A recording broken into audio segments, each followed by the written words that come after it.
হরে কৃষ্ণ, রাধে রাধে।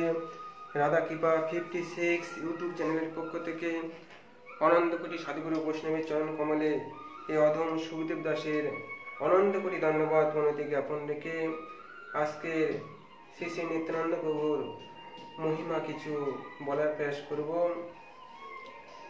তো আগামী 9 ফাল্গুন 22 ফেব্রুয়ারি বৃহস্পতিবার নিত্যানন্দ ত্রয়োদশী অর্থাৎ নিত্যানন্দ প্রভুর জন্মদিন। এই জন্মদিন সমস্ত সাধুগুরু বৈষ্ণবের করা কর্তব্য, কারণ নিত্যানন্দ প্রভু হচ্ছেন জগৎগুরু। তাই শাস্ত্রে বলা হয়েছে, আশ্রয় লইয়া ভাজে তাই কৃষ্ণ নাহি তাজে, আর সব মরে অকারণ। আশ্রয় গ্রহণ করে হরিভজনের কথা শাস্ত্রে বলা হয়েছে। তো কার আশ্রয় গ্রহণ করে আমাদের হরিভজন করতে হবে? গুরুর আশ্রয় গ্রহণ করে। তো নিত্যানন্দ প্রভু সাধারণ গুরু নন, জগতের গুরু, জগৎ গুরু। তো নিতাইয়ের কৃপা হলে অবশ্যই আমাদের গৌর কৃপা হবে, নিতাইয়ের কৃপা হলে বোঝে রাধা কৃষ্ণের কৃপা হবে। এমনই নিত্যানন্দ প্রভুর মহিমা। তো আর এই নিত্যানন্দ ত্রয়োদশী অনেকে হাফবেলা করেন, অনেকে দুপুর পর্যন্ত উপোস করেন, তারপরে অন্ন গ্রহণ করেন। কিন্তু আমাদের গৌড়ীয় মঠে সারাদিন উপোস করেন এবং ঠিক দুপুরবেলায় 12টার পর 12টার সময় নিত্যানন্দর চরণে ফুল তুলসী নিবেদন করে পুষ্পাঞ্জলি দিয়ে একাদশীর মতন সেবা গ্রহণ করেন, পরদিন আবার পালন করেন। তার যত গৌড়ীয় মঠ আছে সমস্ত গৌড়ীয় মঠে কিন্তু একাদশীর মতন নিত্যানন্দ ত্রয়োদশী পালিত হয়। পরের দিন 9টা 58-এর মধ্যে পালন, সূর্য উদয় থেকে, মানে 10ই ফাল্গুন এবং 23শে ফেব্রুয়ারি 9টা 58-এর মধ্যে, সূর্যোদয় থেকে 9টা 58-এর মধ্যে পালন করতে হবে। পঞ্চস্য সংযুক্ত ভগবানের কোনো প্রসাদী দ্রব্য দিয়ে, কোনো প্রসাদ দিয়ে পালন করতে হয়। এটা হচ্ছে পালনের নিয়ম। তো যাই হোক, যে যেভাবে ত্রয়োদশী করতে পারেন। তো যেমন আমরা কষ্ট করবো তেমন ফল পাবো। তো যদি উপোস করতে পারেন আপনারা করবেন, খুবই ভালো, তাহলে বেশি বেশি নিত্যানন্দ প্রভুর কৃপা লাভ করতে পারবেন। আর যদি কেউ অসমর্থ হন, হাফ বেলা আপনারা উপোস করবেন, তাতেও আপনারা অবশ্যই নিত্যানন্দের কৃপা পাবেন। কেউ নিত্যানন্দের কৃপা থেকে বঞ্চিত হবেন না। তখন আমরা নিত্যানন্দ মহিমা একটু আস্বাদন করব। এই নিতাই চাঁদ জগতের গুরু, জগতের জন্য তিনি কি করে গেছেন, জগতে তার কি মহিমা। তো শ্রী শ্রী চৈতন্য লীলার ব্যাস ছিল বৃন্দাবন দাস ঠাকুর নিজ প্রভু শ্রী নিত্যানন্দকে বহু নামে অভিহিত করেছেন। বৃন্দাবন দাস ঠাকুর মহাশয় নিত্যানন্দ প্রভুকে বিভিন্ন নামে অভিহিত করেছেন। তিনি কি বলেছেন? শ্রী নিত্যানন্দ অবধূত, শ্রী নিত্যানন্দ চন্দ্র, নিত্যানন্দ প্রভু, নিত্যানন্দ মহামহেশ্বর, নিত্যানন্দ সিংহ, নিত্যানন্দ মহামল্ল, অবধূত চন্দ্র, অবধূত রায় ও শ্রী চৈতন্য চন্দ্রের প্রিয় বিগ্রহ ইত্যাদি। শ্রী গৌর সুন্দর মহাবদান্য। কিন্তু শ্রী নিত্যানন্দ যাকে আত্মসাৎ করেন নাই, শ্রী গৌর সুন্দর তাকে কখনই কৃপা করেন না। অর্থাৎ নিতাই চাঁদ যাকে কৃপা না করেন, গৌরচাঁদ তাকে কৃপা করেন না। নিতাই কৃপা পেলে অতি সহজে আমরা গৌরের কৃপা পেতে পারি। বৃন্দাবন দাস ঠাকুর বলেছেন, সংসারের পার হই ভক্তির সাগরে, যে ডুবিবে সে ভজুক নিতাই চাঁদেরে, বৈষ্ণব চরণে মোর এই মনস্কাম, ভজি যেন জন্মে জন্মে প্রভু বলরাম। তো বলরাম হচ্ছেন স্বয়ং কলিযুগে, দাপর যুগে যিনি বলরাম, কলিযুগে তিনি নিত্যানন্দ প্রভু। শ্রী নিত্যানন্দ প্রভু বলদেবাভিন্ন বিগ্রহ, বলদেবের অভিন্ন বিগ্রহ। শ্রী বৃন্দাবন দাস ঠাকুর এইভাবে নিজ ইষ্ট দেবের বন্দনা করেছেন। ইষ্টদেব বন্দ মোর নিত্যানন্দ রায়, চৈতন্যের কীর্তি স্ফুরে যাহার কৃপায়, সহস্র বদন বন্দ প্রভু বলরাম, যাহার সহস্র মুখে কৃষ্ণ যশোধাম, মহারত্ন থুই যেন মহাপ্রিয় স্থানে, যশরত্ন ভাণ্ডার শ্রী অনন্ত বদনে। অতএব আগে বলরামের স্তবন, করিলে সে মুখে স্ফুরে চৈতন্য কীর্তন, সহস্রেক ফনার প্রভু বলরাম, যথে করায় প্রভু সকল উদ্দাম। তো শ্রীমৎ কৃষ্ণদাস কবিরাজ নিত্যানন্দ প্রভুর স্বরূপ সম্বন্ধে বৃন্দাবন দাসের শ্রীচরণা অনুসরণ করে এইরূপ বর্ণনা করেছেন। সর্ব অবতারী কৃষ্ণ স্বয়ং ভগবান, তাহার দ্বিতীয় দেহ শ্রী বলরাম। একই স্বরূপ দেহে ভিন্ন মাত্র কায়, অদ্য কায়বুহ কৃষ্ণ লীলার সহায়। সেই কৃষ্ণ নবদ্বীপে শ্রী চৈতন্য চন্দ্র, সেই বলরাম সঙ্গে শ্রী নিত্যানন্দ। তো নিত্যানন্দ প্রভুর আবির্ভাব সম্পর্কে শাস্ত্রে খুব সুন্দর বর্ণনা আছে। এখানে বৃন্দাবন দাস ঠাকুর মহাশয় খুব সুন্দর একটা ব্যাখ্যা দিয়েছেন। ঈশ্বর আজ্ঞায় আগে শ্রী অনন্ত ধাম, রাড়ে অবতীর্ণ হইলা নিত্যানন্দ রাম। মাঘ মাসে শুক্লা ত্রয়োদশী শুভ দিনে পদ্মাবতী গর্ভে এক চাকা নাম গ্রামে। হারাই পণ্ডিত নামে শুদ্ধ বিপ্ররাজ, মূলে সর্বপিতা তানে করে পিতা ব্যাজ। শ্রী নিত্যানন্দ প্রভু এক চক্রা গ্রামে অবতীর্ণ হন।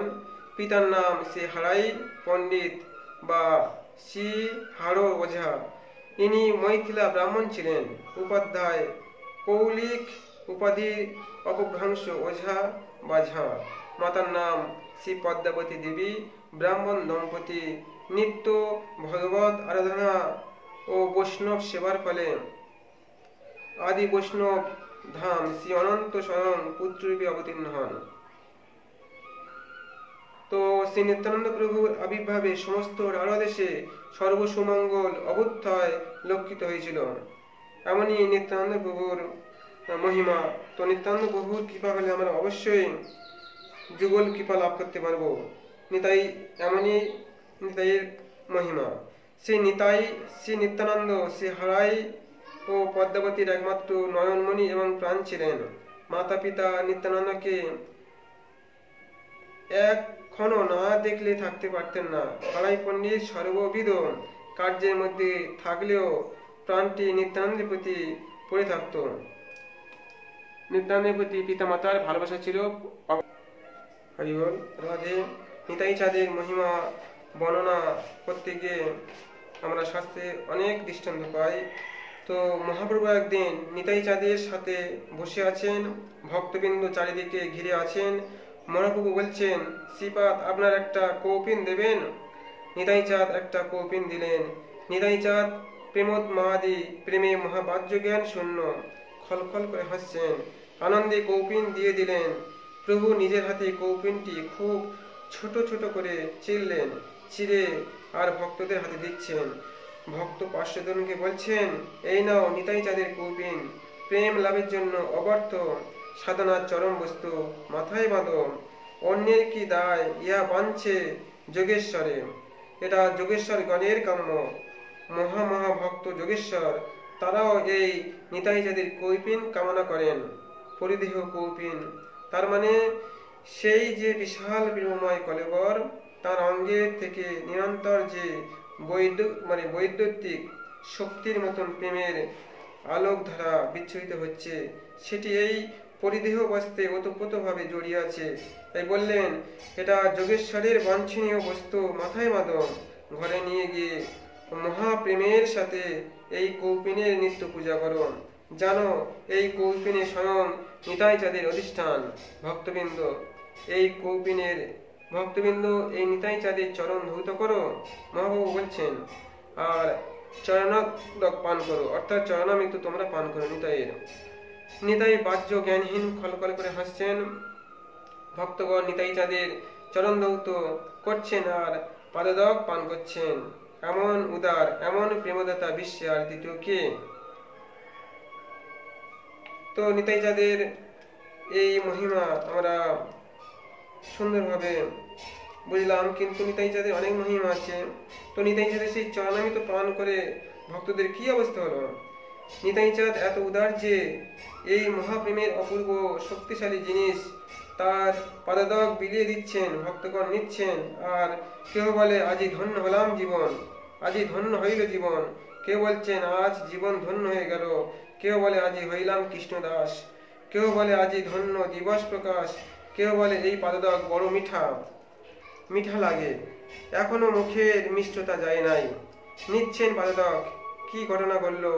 দেখতে দেখতে সেই অচিন্ত পাদকের প্রভাবে কেউ গড়াগড়ি যাচ্ছেন, কেউ উচ্চস্বরে হরি কীর্তন করছেন, কেউ হুঙ্কার করছেন, কেউ নৃত্য করছেন। একটা বিরাট প্রেমের উন্মাদনা সব ভক্তের মধ্যে।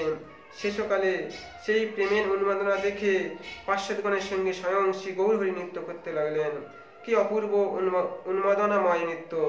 গড়াগড়ি, হংকার, কম্পন, ভূমিকম্প। অকস্মাৎ এই বস্তু এলো কোথা থেকে? তো বর্তমান দেখুন, একটা শক্তিশালী জিনিস আছে, তাকে বলে বৈদ্যুতিক ঝড়। আপনারা হয়তো অনেকেই বলে জানেন, সেই ঝড়টা এমন যে আকাশ পরিষ্কার, কোথাও কিছু নেই, মেঘ বাদল নেই, কিন্তু সহসা এমন এক ঝড় এলো যে নিমেষের মধ্যে বৃক্ষ গৃহ সব সমান হয়ে গেল। এইরূপ হয়। একে ইংরাজিতে ভাষায় টর্নেডো বলা হয়, এই বৈদ্যুতিক ঝড়। সেই প্রকার প্রেমের রাজ্যের এক ঝড় এটা। নিতাই চাঁদের পাদক এর এমনই প্রভাব যে তার মধ্যে এমন একটা শক্তি নিহিত আছে, যার ফলে এই উদ্দণ্ড নৃত্য, এই মূর্ছা, এইসব প্রেমের বিকার জাগলো। সুতরাং মহাপ্রভু নিজে ভক্তগণকে নিতাই চাঁদের কৌপিন দিয়ে, নিতাই চাঁদের পাদক দিয়ে প্রেম দিচ্ছেন, নিজে প্রেম বিতরণ করছেন। কারণ তিনি জানেন যে নিতাই চাঁদ প্রেম না দিলে কেউ পাবে না, কারণ তিনি তো প্রেমের ভান্ডারী। তো দাপর যুগে প্রেমের ভান্ডারটা শ্রীমতী রাধারানীর কাছে জমা ছিল, কলিযুগে প্রেমের ভান্ডারটা কিন্তু নিতাই চাঁদের কাছে জমা আছে। ধনমোর নিত্যানন্দ পতিমোর গৌরচন্দ্র। গৌরচন্দ্র হচ্ছেন পতি, নিতাই চাঁদের কাছে যে প্রেমধন, সেই প্রেমধনে এই পতির সেবা করতে হবে, তা না হলে এই পতি সন্তুষ্ট হবেন না। সর্বোপরি প্রাণ মোর যুগল কিশোর, আর রাধাকৃষ্ণ হচ্ছেন আমার প্রাণ, গৌরীয় বৈষ্ণবের প্রাণ। রাধাকৃষ্ণ না থাকলে আপনি পতিব্রতার মতন যে গৌরাঙ্গ পতির সেবা করবেন, যদি রাধাকৃষ্ণের উপাসনা না থাকে, তাহলে সেই গৌরাঙ্গ পতি সর্বকিছু ভব দাবানলে পুড়িয়ে দেবে। এই যুগলের উপাসনার জন্যই শ্রী গৌরাঙ্গ দেবের আবির্ভাব। এইটি তার বিশেষ উপাসনা, বিশেষ অবদান। তো নিতাই চাঁদ এমনই করুণাময়, এমনই দয়াময়। উনি পাপি তাপি আবাল বৃদ্ধ বনিতা সবাইকে উনি প্রেম দিয়েছেন, প্রেম বিলিয়েছেন। জগাই মাধাইয়ের মতন এমন পাপিও কিন্তু নিতাই চাঁদের করুণা থেকে, নিতাই চাঁদের প্রেম থেকে বঞ্চিত হননি। তাই উনি সেই মহাপাপী জগাই মাধাইকেও কিন্তু উদ্ধার করেছেন। এমনই নিতাই চাঁদের মহিমা। তো সংক্ষিপ্ত সময়ে নিতাই চাঁদের মহিমা বর্ণনা করা অসম্ভব ব্যাপার। বলছে কোটি কল্পকাল ধরেও যদি আমরা নিতাই চাঁদের মহিমা কীর্তন করি, কখনোই শেষ হবে না। ভগবানের মহিমা হচ্ছে অপার, কখনোই শেষ হয় না। তো আমি সংক্ষিপ্ত বলার চেষ্টা করলাম। তো আগামী 9 ফাল্গুন নিত্যানন্দ মহাপ্রভুর, নিত্যানন্দ প্রভুর জন্মদিন, নিত্যানন্দ ত্রয়োদশী আপনারা পালন করবেন এবং নিতাই চাঁদের অশেষ কৃপা ভাজন লাভ করে গৌরের কৃপা লাভ করুন, রাধাকৃষ্ণের কৃপা লাভ করুন। কারণ নরোত্তম দাস ঠাকুরের একটা ভজন আছে, হেন নিতাই বিনে ভাই রাধাকৃষ্ণ পাইতে নাই। তো নিতাইকে বাদ দিয়ে আমরা কখনই রাধাকৃষ্ণ পেতে পারি না। তার পরের কি বলা হচ্ছে, হেন নিতা বিনে ভাই রাধাকৃষ্ণ পাইতে নাই, দৃঢ় করি ধরো নিতাইয়ের চরণ, নিতাইয়ের পায়। যদি নিতাইয়ের পায় আমরা যদি চরণ দৃঢ় করে ধরতে পারি, অতি সহজে রাধাকৃষ্ণর কৃপা লাভ করতে পারি, অতি সহজে গৌরের কৃপা লাভ করতে পারি। তো এই পর্যন্ত আমি নিতাই চাঁদের মহিমার কীর্তন বিশ্রাম রাখলাম, সংক্ষিপ্তভাবে করার চেষ্টা করলাম। তো যারা এই নিতাই মহিমান্বিত ভিডিওটি দেখছেন, যদি ভিডিওটি ভালো লাগে আপনারা কৃপা করে লাইক, কমেন্ট এবং শেয়ার করবেন। এবং যারা নতুন দেখছেন আপনারা কৃপা করে রাধে কৃপা 56 চ্যানেলকে সাবস্ক্রাইব করে দেবেন এবং বেল আইকনে ক্লিক করে নোটিফিকেশন অন করে দেবেন, যাতে পরবর্তী ভিডিও আপনারা দেখতে পারেন। এখানে হরিকথা বিশ্রাম রাখছি। বাঞ্ছা কল্পতরুভ্যশ্চ কৃপা সিন্ধুভ্যেব চ পতিতানাং পাবনেভ্যো সর্ব বৈষ্ণবেভ্যো নমো নমঃ।